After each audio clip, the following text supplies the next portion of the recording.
It's time for the Douglas Coleman Show. Mr. Smooth and Savvy is joined by guests from all walks of life.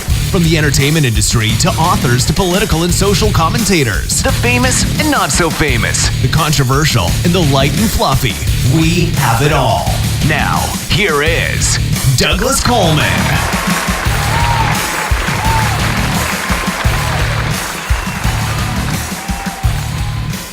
Howdy-ho, hey. Welcome to the Douglas Coleman Show. It's me, Douglas Coleman. Thank you for joining us. Nice to have you with us. Sarah Elliston is here today. Sarah is a New Englander, as I found out in the interview. Although I think she lives somewhere else now. Her accent has faded away, which happens, when you go somewhere else from New England, you start pronouncing your R's all of a sudden. But it's funny because if you go back, no matter how long you've been away, as soon as you go back, you start talking like this again. And it's just a very strange thing. You get surrounded by people that are talking, how are ya? Park the car. And it just comes right back. Anyways, Sarah is an author, amongst other things, and she has written a book called Lessons from a Difficult Person. She's also an expert in the art of dealing with difficult people. She is a top workshop leader and a member of the faculty of the William Glasser Institute, which espouses reality therapy to foster behavioral change. We had a very nice conversation. It's a full show interview. She will be up in just a few minutes. Before we get to Sarah, though, I just have a couple of announcements. Just to remind people, we still have our Patreon page going. And we're looking to expand the show to a 2-show-per-week format. We need your help to do it. Please check out our Patreon page at patreon.com/Douglas Coleman Show. Our goal is $1,000. And once we can get to our goal, then we will have shows twice a week for you for your listening pleasure. Our 2-year anniversary is coming up in May, and we're going to have a special all-music show. The music has been submitted from World Arts, which is a new music submission website. I encourage any musicians to post their music and profile on worldarts.com. Please check them out. We received many great submissions, and we're going to be playing those in May. Please stay tuned for details and an exact air date. So we will be right back with Sarah Elliston. You're listening to Mr. Smooth and Savvy right here on the Douglas Coleman Show. We'll be right back after these commercial messages.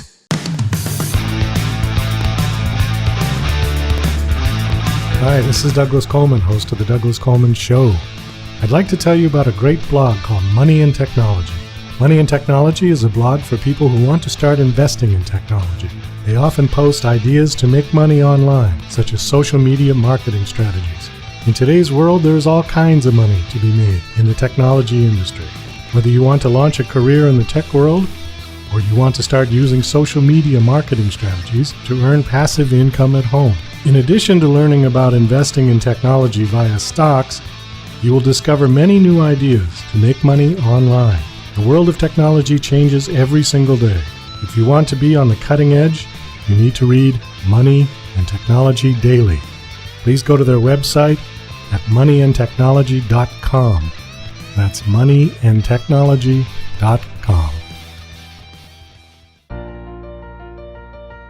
DJC Music and DJC Productions are pleased to announce a brand new website. We have started a listing website for radio show hosts as well as potential show guests. This is a meeting site where hosts and guests can come together. Show hosts can list their show and types of guests they're interested in booking. Potential guests can list their talents, bio, accomplishments, or anything they feel makes them an interesting radio show guest. There are no recurrent payments, only a one-time $5 listing fee. Your listing will stay up until you decide to cancel. Previous guests of The Douglas Coleman Show are welcome to submit their guest listing free of charge. Go to radiohostsandguests.com That's radiohostsandguests.com.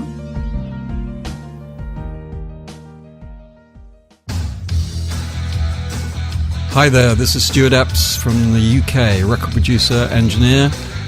You might have heard of me. I've worked with artists from Elton John to Led Zeppelin to Bad Company, Twisted Sister, Robbie Williams, Oasis, many, many great bands and artists in the past and the present and hopefully in the future. But you can work with me as well. You know, all you got to do is get in touch with me on eppsmusicproductions.com. That's EWPSproductionsmusic.com. And I can help you with your productions and with your recordings. A lot of people do home recordings now, which you can only take so far. Maybe they need a bit of professional help.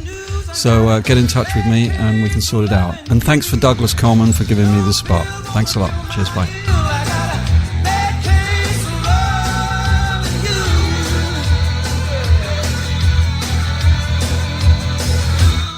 And now... Hey, Rocky, watch me pull a rabbit out of my hat. See? Nothing up my sleeve. Presto! Wrong hat. Now here's something we hope you'll really like. Okay, please welcome my guest, Sarah Elliston. Hi, Sarah. How are you? I'm great. Thanks for inviting me. Well, thank you for coming on the show.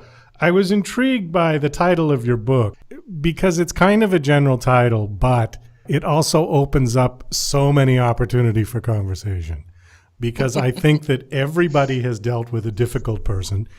And the book is called Lessons from a Difficult Person. So I'm going to assume that you were a difficult person at one time, and now yes, and now you're not. I'm never quite sure if I'm not still difficult to some people. Okay, we'll get into that in a second. I wanted to just sort of clarify what a difficult person is in your definition, because I think that's subjective. I think somebody could be difficult to one person and not be difficult to another person. So give me your definition of what a difficult person is. Well, I don't really have a standard definition. It's somebody that's driving you crazy. And it would be someone with whom you have consistent contact. I mean, if it's just somebody you walk by in the store or you are standing next to in the line for the movies, that's one thing. But if it's somebody that you work with or is in your family, it's a good chance the person is complaining, doing a lot of criticizing or blaming, nagging, threatening, bribing, punishing. There's usually a sense of anger or suppressed anger, negativity coming from the difficult person. Although there are some people who are difficult who just, talk all the time and never stop. Which is what I'm almost doing here. I've experienced that, although I also think often what they're talking about is complaints. So I would say people who live by or manifest those negative habits are what I consider difficult people. Okay, just as a note, we like people that talk and talk and talk on radio shows. Yeah. So those wouldn't be difficult at all. I do a lot of coaching, and sometimes I'm on the phone with someone who's telling me about her difficult person, and she's just as difficult as her difficult person. But that's not my job, is not to tell someone that they're difficult. The ones that are difficult for me on the radio shows are the ones that give 2-word answers to the questions. Yes, I can imagine. Yeah, that gets real frustrating. And I've had a couple like that just, I'll list out some questions that I'm going to do for the show. And I usually have more questions than we have time. But with people like that, I'll blow right through the questions and we'll still have 15 minutes to go on the show. And then I don't know what to do. So I can relate. Yeah. Okay, so that's not a problem with me, I'm afraid. Oh, well, no, that's good. We like that. So, okay. All right. So you gave me your definition of what you think a difficult person is. Now, were you that person before? Oh, yes. Okay. Yes. I think I've gone through my life, most of my life with my, metaphorically with my fists up, prepared to defend myself, always expecting to be challenged so that if someone said, gee, I need to talk to you, I knew it was going to be bad news. And even if it was good news, I didn't quite trust it. So my persona, I guess. You'd have to talk to other people, but from what I understand and the way I look at it now is I would ask questions of people in authority, and because I'm well educated and I speak well, and because I inherited, it's not something I practiced, but I've inherited a kind of an authority when I talk or ask questions. A lot of the people I worked for found me very challenging and thought I was trying to, quote, take their power or show them up as not being competent in their jobs. And I didn't know this till much, much later when someone finally pointed it out to me. But one of the things about difficult people that I always want to remind your listeners, and anyone who reads the book will see this, is that difficult people don't know they're doing it. They have no clue that whatever they're saying or doing is bothering others. And they are very unaware of how others perceive them. So I remember after I was divorced, a couple of years later, I had a relationship for a few years, and the man that I was in the relationship with just assumed I had all this confidence. And I can remember a number of times turning to him and saying, you know, I'm only 8 years old inside here. Everything I'm doing is faking it. And, you know, you seem to assume that I can do all these things, and I can't. And it was a surprise to him because it didn't show. I believe that the people who found me challenging were the ones that had no clue about that. You know, they just assumed, they just looked at me, listened to me, and assumed that because I was asking a lot of questions or I was talking about something that they knew something about, that in some way I was challenging them. And there was, for a long time, there was that sort of undertone of defensiveness and argumentativeness. Well, do you think that people that are very self-confident in nature come off as difficult or arrogant to other people? I do. Excuse me. And from my own experience, I would say that it appears they're self-confident, but don't assume that they are. I have two sisters. All three of us are teachers. Our mother was a teacher. Our grandmother was a teacher. She founded a school. Her husband was a college professor and then president of a university. So we have this, I mean, it's built in. You know, we could have been lawyers or ministers or something in that kind of an authority, but we all became teachers.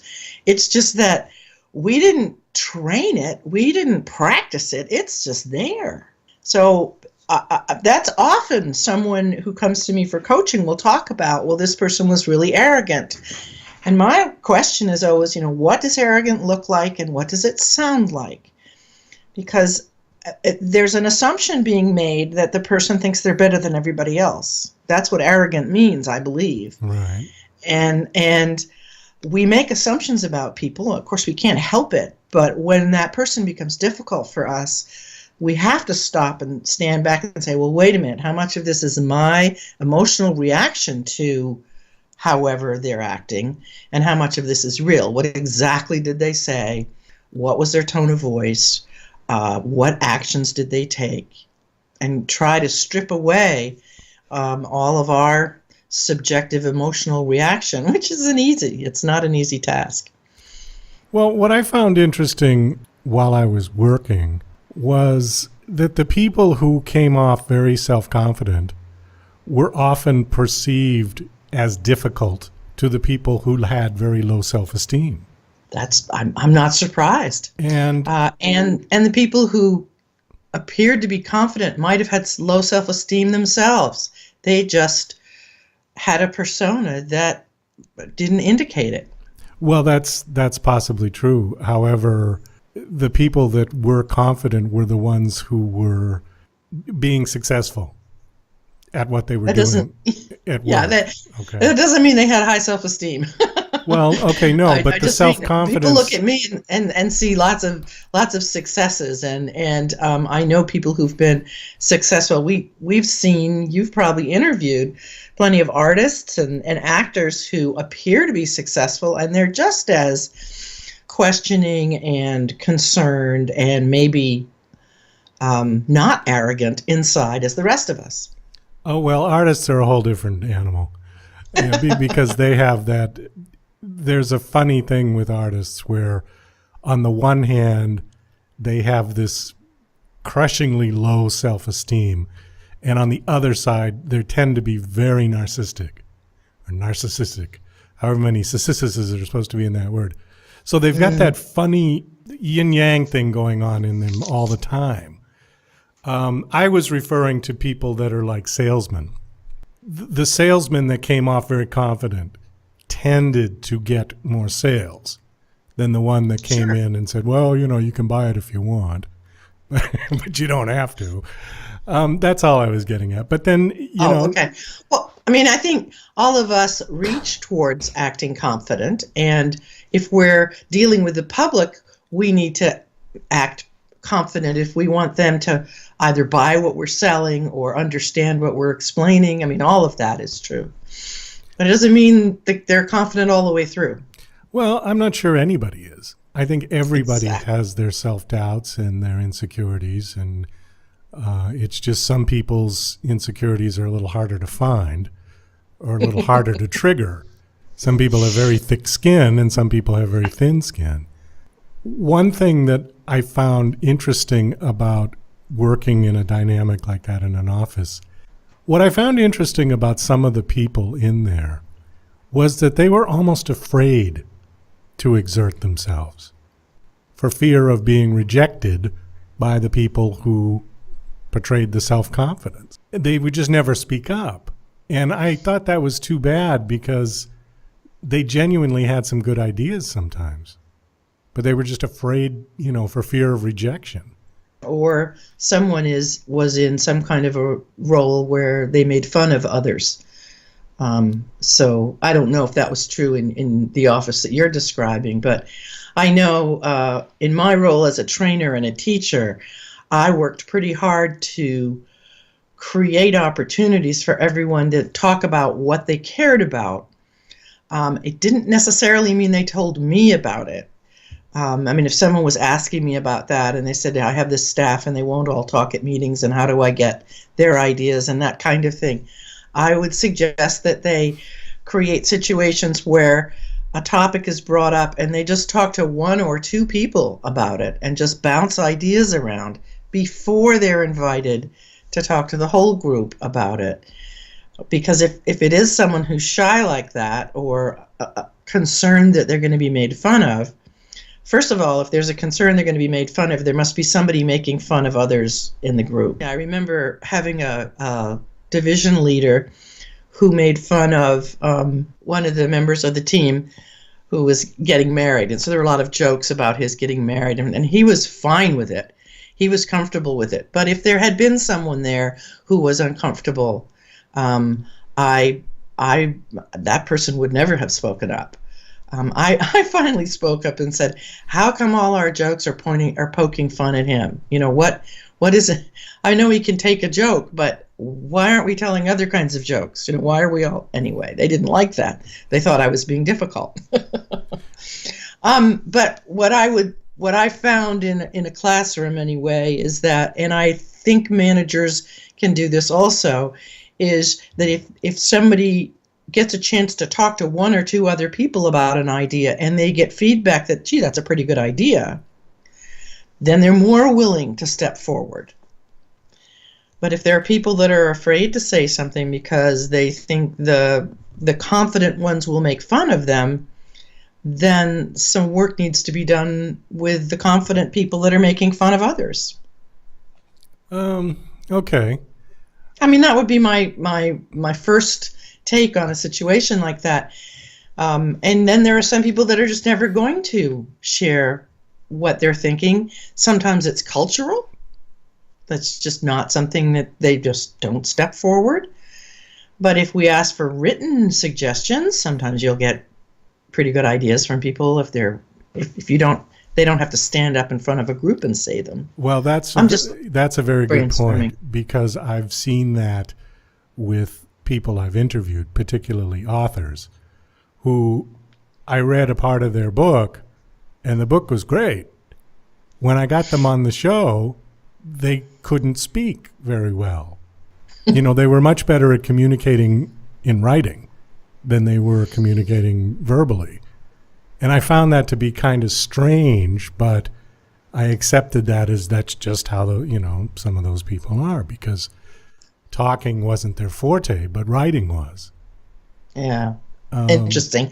I know when I was in graduate school, the advice I got from my professor was, don't waste your time trying to get a PhD because you don't have the academic approach. Your writing is kind of chatty. That's the way he put it. And I think my book is that way too. It's one thing you said, that was cultural, that some people don't like to speak up. I think that's very true. Mm-hmm. Some people grew up in families that didn't encourage that. Mm-hmm. Especially older generation who grew up with parents who said things like, children should be seen and not heard.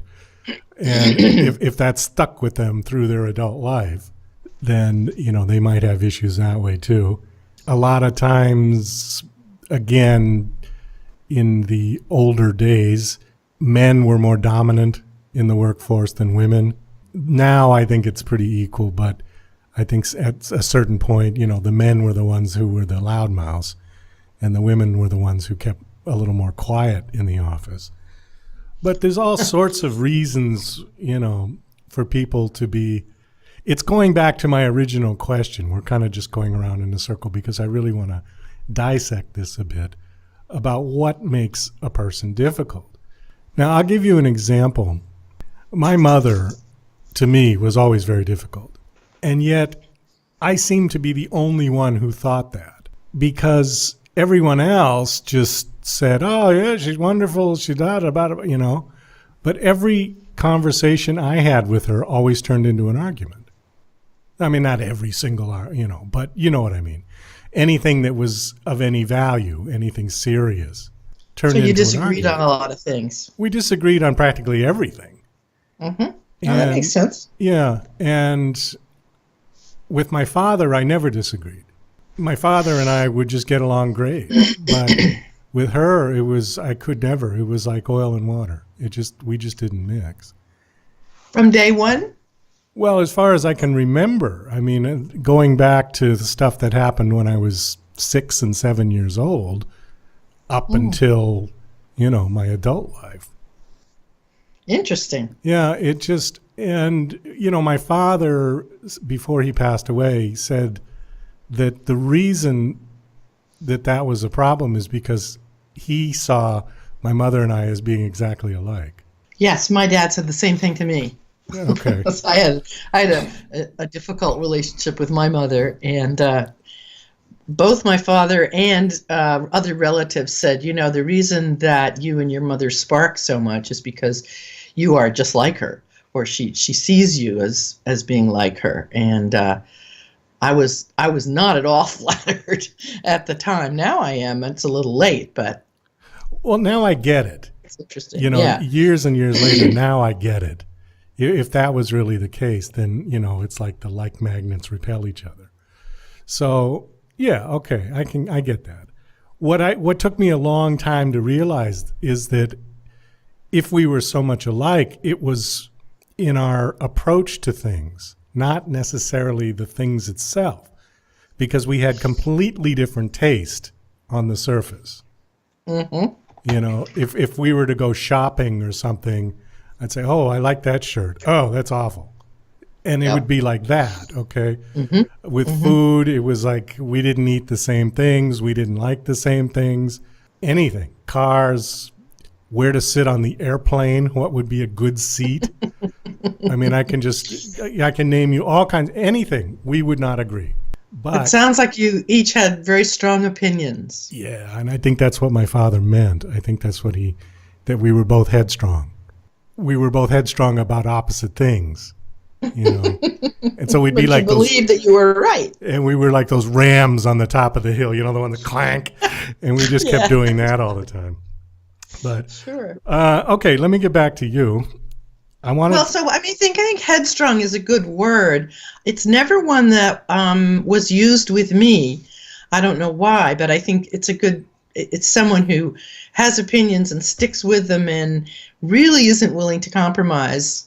Yeah, unless, they have to get the grade or something. If you Right. want to get a paycheck, you're going to buckle down. But yes. Well, okay. So headstrong would be part of being someone who is difficult. Who is difficult. But headstrong, see, I never thought of headstrong as being a bad thing. For somebody who is a difficult person, I take a negative connotation to that. Oh, well, honestly, I think all of us are difficult people to someone.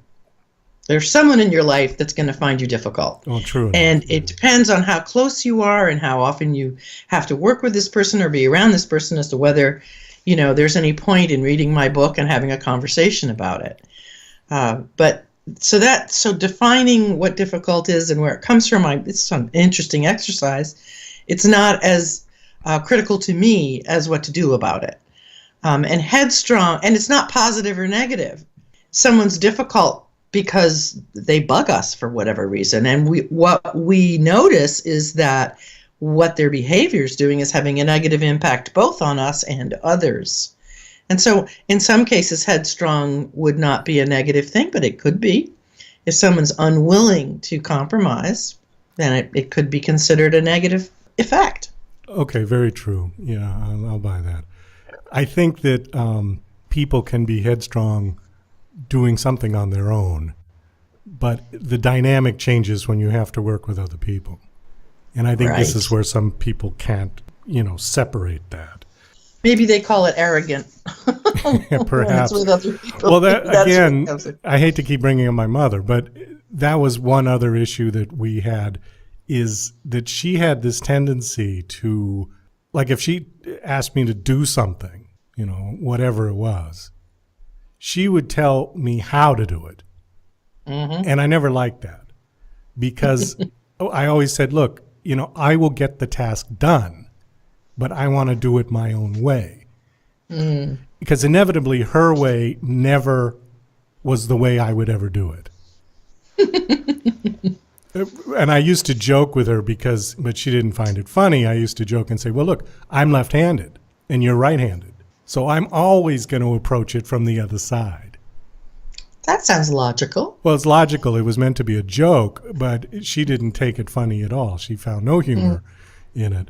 But my point is that I learned that when I started working, when I grew up and got out of the house and I started working, that you cannot, as a supervisor or as a manager of people, you really cannot tell people how to do their job unless they have no clue.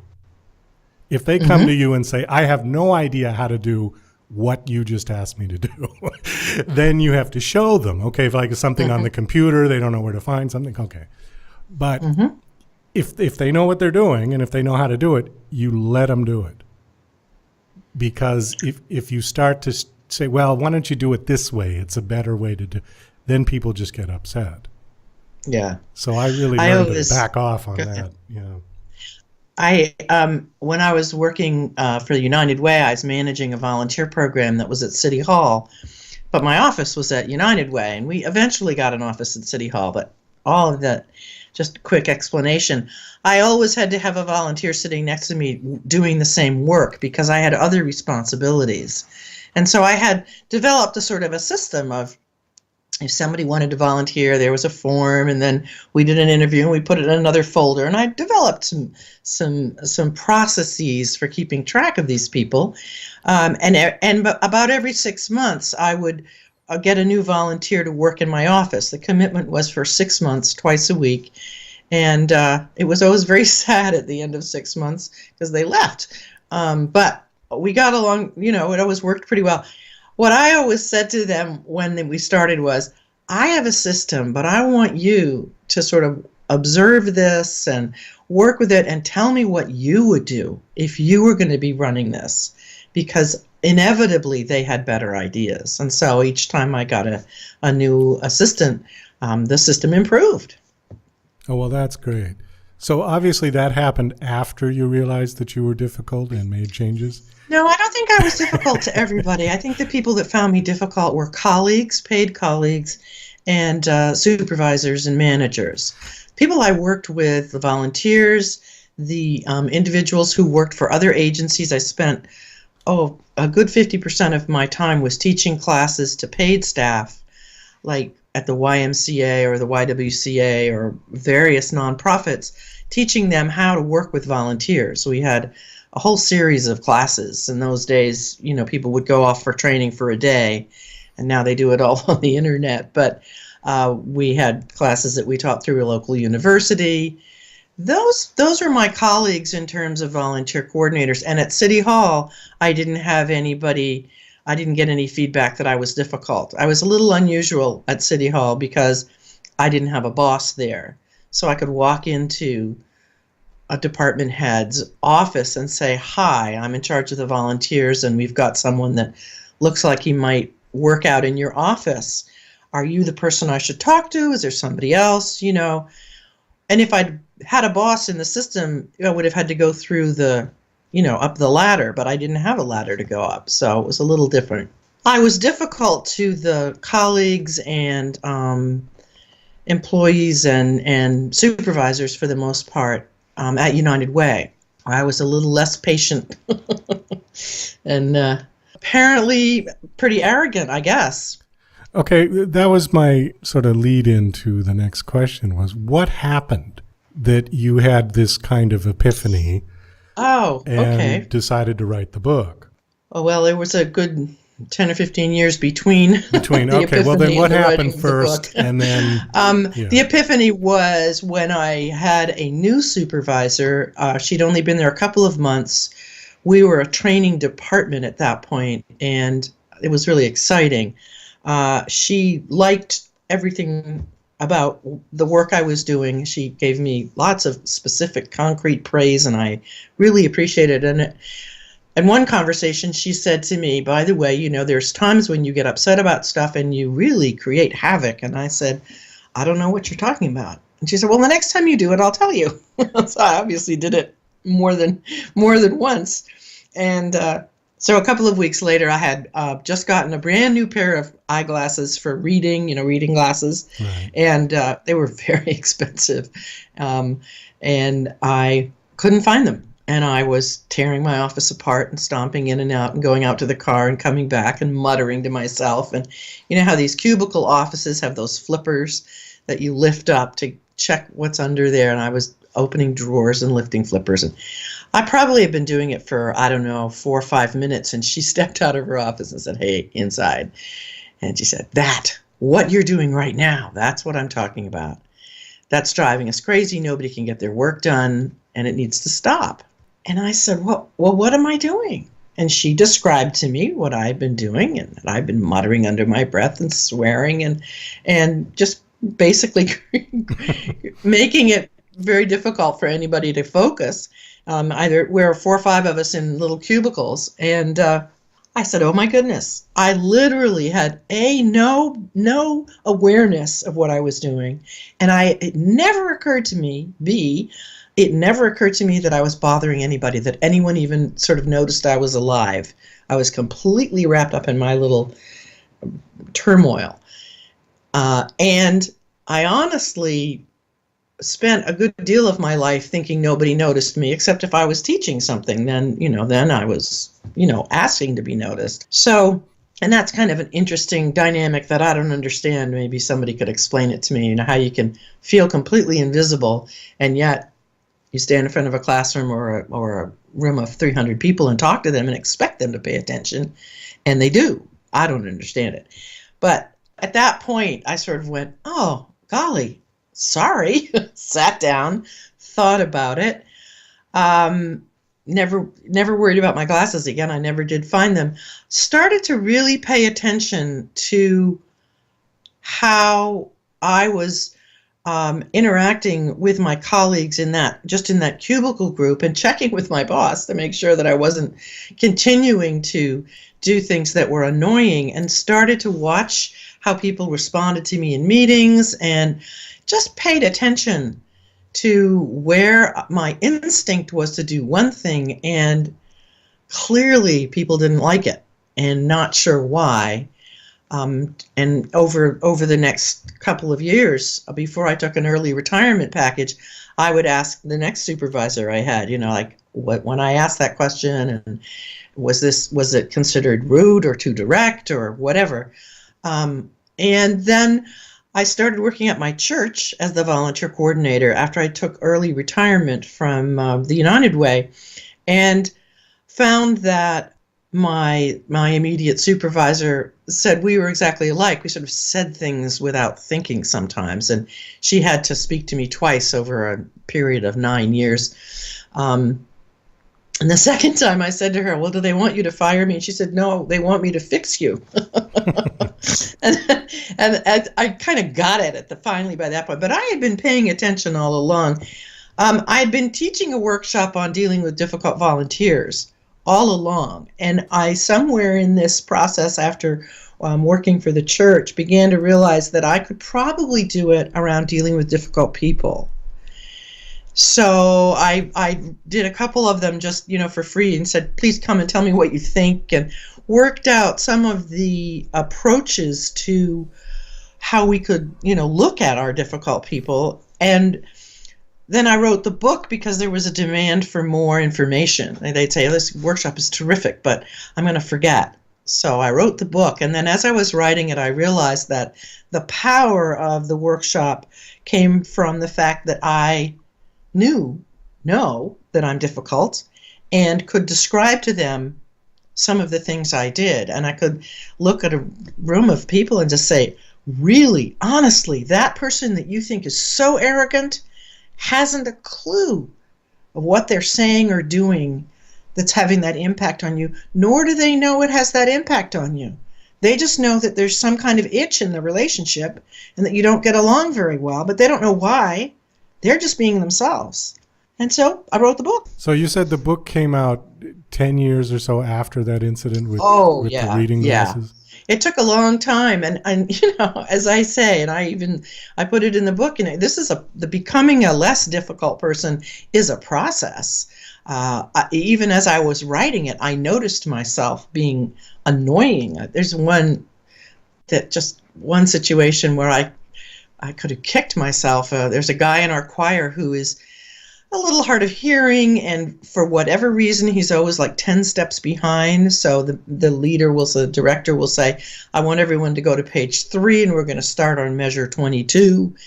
And we all pick up our papers and we get ready, and the man raises his hand and said, where are we going? Where are we starting? But that's chronic. I mean, he's always doing that. And it just began to make my teeth itch, and it was none of my business, but it just it annoyed me. And I worked really hard not to say anything because it was just my problem, it wasn't his. The leader didn't have any problem with it. And we were rehearsing rehearsing before church on a Sunday morning, and he said, he asked a question, and I answered it, and he said, I didn't ask you, Sam. I asked David, who's the leader of the director of the choir. And I remember thinking, damn, he's totally right. Why are you still answering his questions? And that was 2 years ago. I mean, it doesn't change completely no matter how much we work at it. I just realized here, I'm looking at your bio, and I'm just going through this. You had like 4 or 5 pages here. So I just read this thing. You're from Lincoln, Mass? Yeah. I grew up there. We're both New Englanders. Oh, that's great. Where did you grow up? I grew up in Hull. Oh, yeah. Well, we spent our summers in Plymouth. My father's family had places there, and we had a camp on Long Pond. Oh, right. I grew up in Hull. Which is between Plymouth and Buzzards Bay. It's not far. And I went to school in Boston and worked in Boston for 20 years. Really? Yeah, lived in New Hampshire. I was one of those commuter people who drove. Where are you now? Now I'm in Las Vegas. Oh my goodness.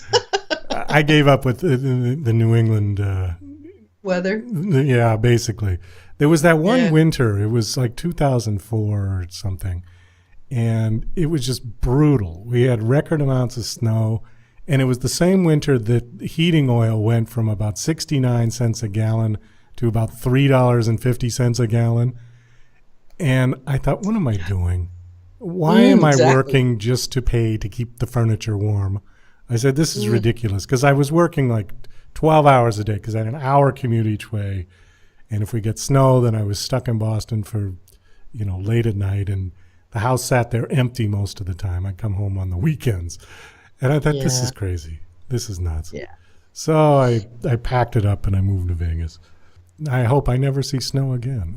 In Vegas, really? You can see it on the mountains, which is where it should be.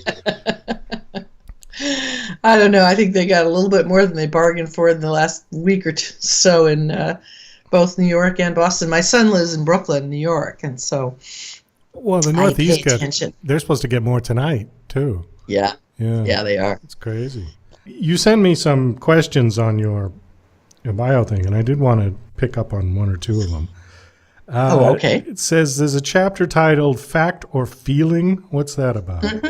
Tell me about that. Well, the way the book is laid out, the beginning is kind of an explanation about my experience, what I think led to my being difficult and how I was difficult. But the bulk of the book is a series of exercises that the reader can kind of walk through at their own pace, or paper and pencil kinds of things, to really examine what the difficult person is saying or doing, and then their own feelings. So that if you, for example, my thing with the guy in the choir, I knew it was my own business.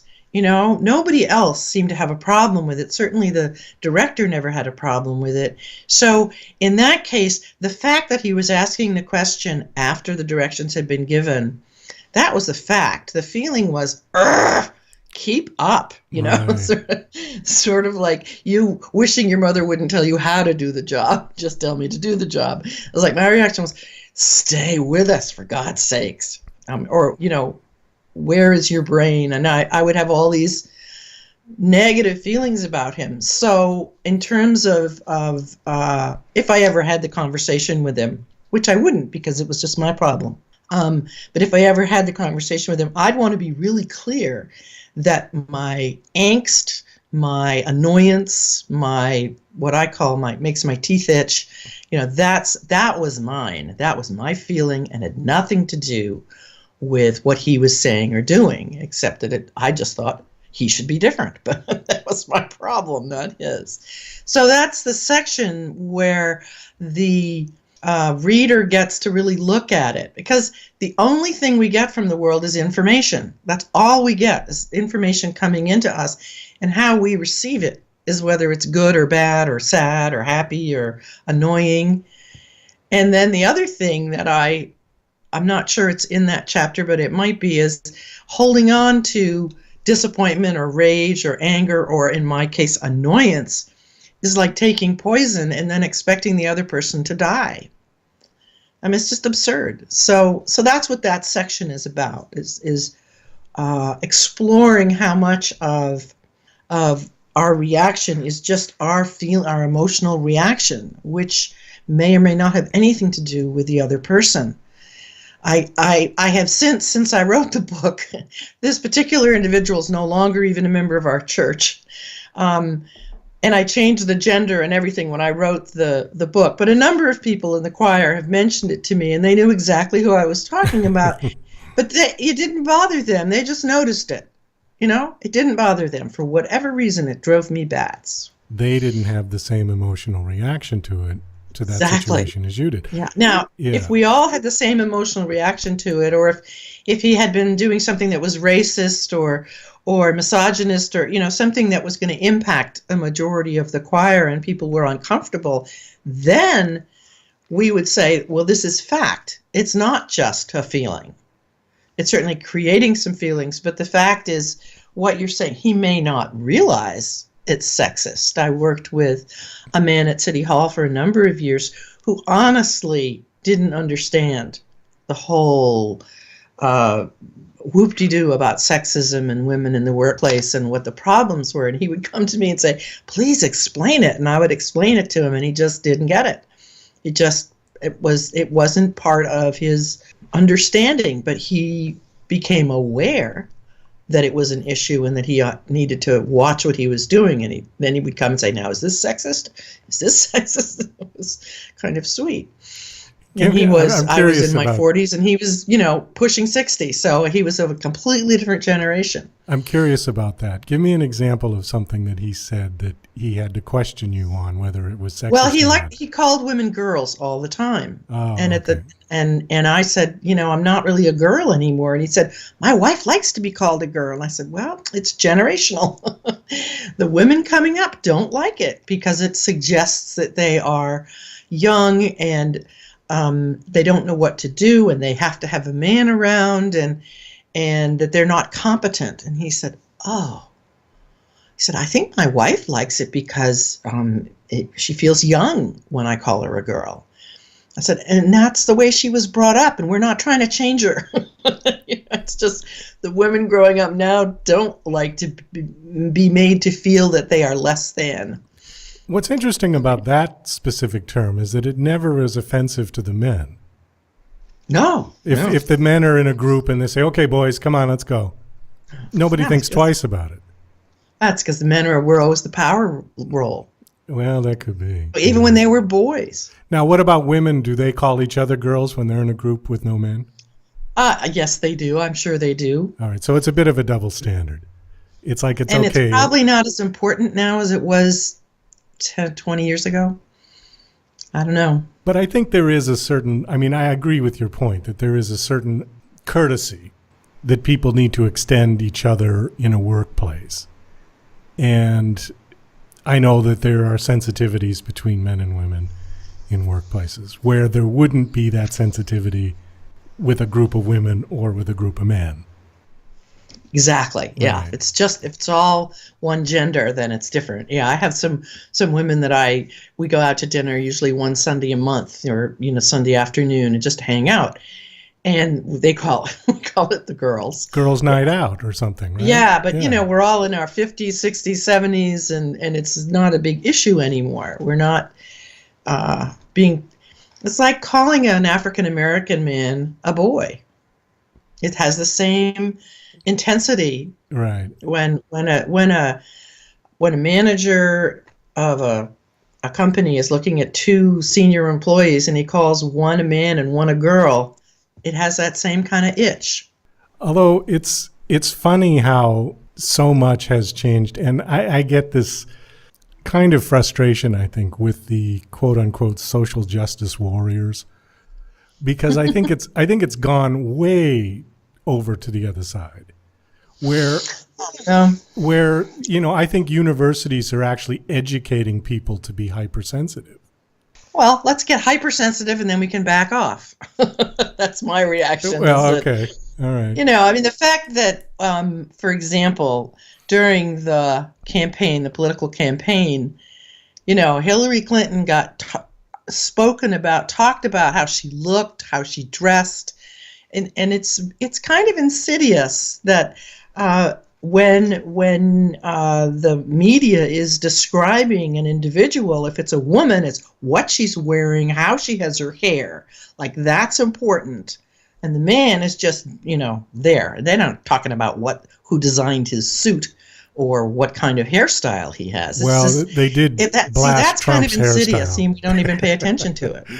Trump did take a lot of crap for his hair because his hair is horrible. Well, yeah, that's another story. But nobody cared about his clothes. No. And I think I know what you're you're saying. probably right that the universities are hypersensitive. I honestly think they need to be hypersensitive for a while. I think the reason that we're learning about sexual abuse and violence against women in a sexual way is because people are finally talking about it. I think it was rampant, and no one could talk about it. It's just my opinion. Well, certainly a lot of stuff has come out that wasn't. Now, I don't know exactly how old you are, but I'm guessing we're around the same age, or maybe. Probably.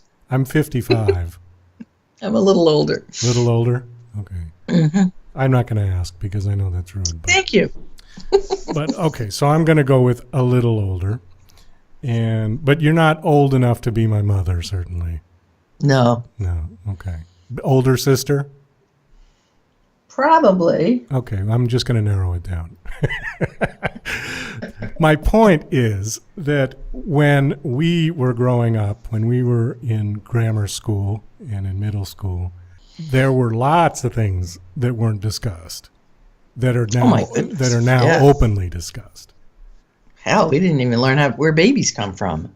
Yeah, they didn't. Barely. They did us that one in the 6th grade, and it was a joke. They showed a film, and it was like mosquitoes or something. I forget what it was, but it just had absolutely nothing to do with anything.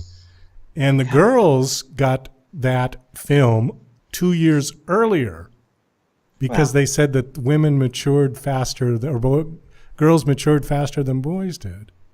That's what they said. Yeah, I just remember. Well, that. physically, of course, they did. They would start menstruating. Right. What? I guess At about my when I was growing up, it was like 12, 13, 14. Now right. it's like 9, 10, and 11. So it comes on even sooner.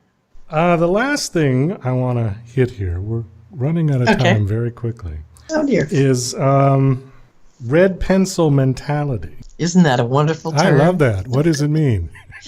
Well, it comes from a professor at UMass. Actually, he's retired, but he's an emeritus professor still there, named Dr. Sidney Simon, and he was one of the founders of the values clarification movement. And I went to numerous workshops, and he's written a million books, actually. And the concept is that, well, of course, we grow up with, and you and I did for sure, with everything marked on our papers by our teachers with a red pencil, right? Yeah. Yeah. And the red pencil was only telling us what was wrong. Right. And so the red pencil glasses is what we end up growing up looking at the world with red pencil glasses. And we look at ourselves, and that was the values clarification movement is focused mostly on how we look at ourselves and building self-esteem. Dr. Simon would stand in front of the room with his hands around his eyes as if he was looking through glasses, and we would be chanting, "No matter what you say to me, I'm still a worthwhile person." And then he would say things like, "Take your elbows off the table, and don't chew with your mouth open," and "Why were you so stupid when you wrote that paper?" You know, he would come up with the kind of negative things that we heard as young people. But the concept is that we go through our day looking at what's not okay, looking for things to criticize. And as we think about our difficult person and wanting to have a conversation with that person that they can hear, you know, one of the ironies about my life was that people did try to tell me in my 30s and 40s that I was difficult, and I couldn't hear them because they weren't using words that I could understand. I mean, they would say, "Well, you need to work on your communication skills." And I think, what are they talking about? I think I communicate pretty clearly. Anyway, the goal is to have a conversation. So as you're working towards having a conversation that the difficult person will participate in and really hear what you're saying, you have to make sure you're not just looking through red pencil glasses. You know, that you are. It's just one more way of taking the emotion out of your conversation with the other person. That makes sense? Yes, makes perfect sense. I always found the people on the other end of that scale, though, funny, because I've calmed down a lot since I've gotten older. I was probably the difficult person, too, for, a good part of my adult life, and especially at work.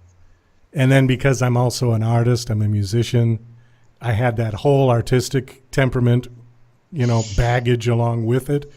So, but I've had a complete change of life. I don't care anymore, and I'm figured out that thing about it's not, you can't change what people are going to say to you, but you can change how you react to it. Exactly. And so I've done that, and now I get along with people much better than I used to. But anyways, my point is that back in the day when I was probably still a real difficult person, I would see those people, the type I'm talking about, the ones that it's always a wonderful day. You said something about we get up every day and look for things to criticize. Mm-hmm. Okay, well, that's what I did. But you had those people who just, no matter what was going on, it was a wonderful day. And they had that sort of delusional look on their face. I always thought those people were crazy. I mean, I thought they were psychopathic, where they should have been locked up in a, rubber room.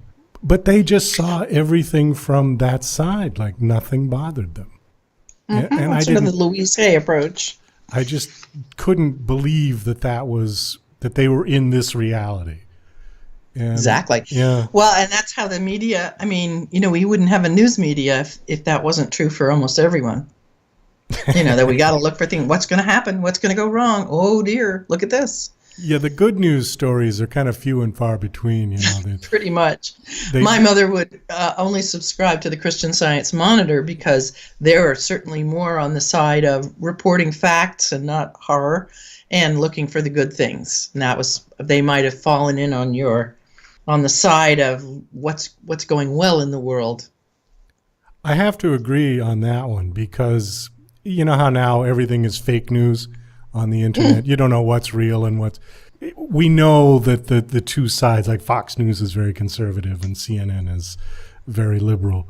And I find that the Christian Science Monitor and the BBC tend to report it right down the middle. I agree with you. I listen to BBC to go to sleep at night. My National Public Radio station here in Cincinnati, it becomes BBC at midnight, and so I absorb it most of the time I'm asleep. But when I wake up in the middle of the night, I hear something from East Africa or South America or something, and it's just reporting. And really, that's the first step in dealing with a difficult person, is getting yourself to that middle space of just the information. Right. Yeah. Right. Exactly. Yeah.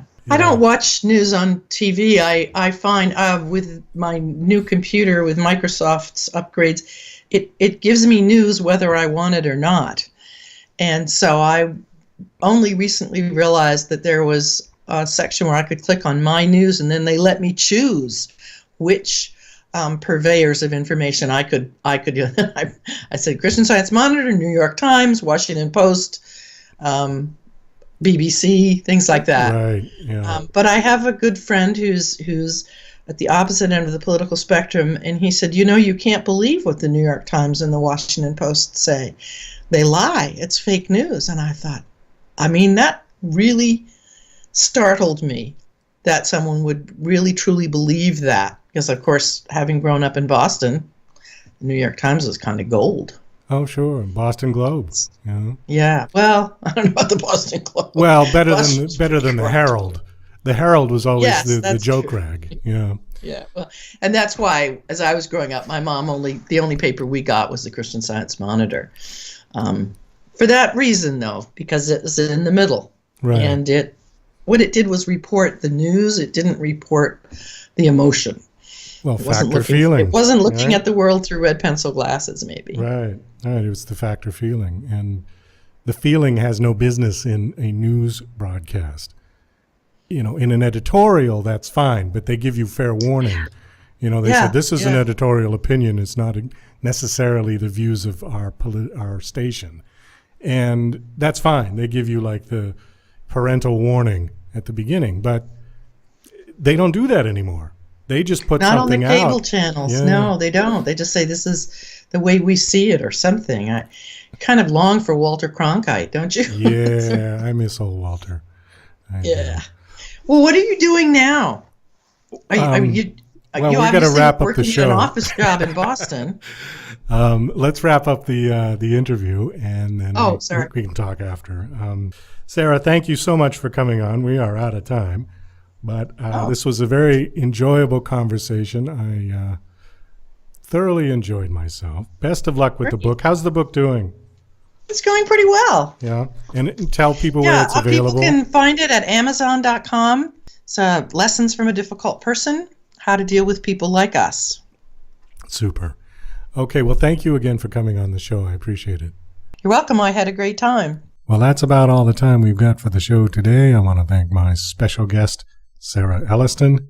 Please help us out with your support at patreon.com/Douglas Coleman Show. This is Douglas Coleman saying goodbye.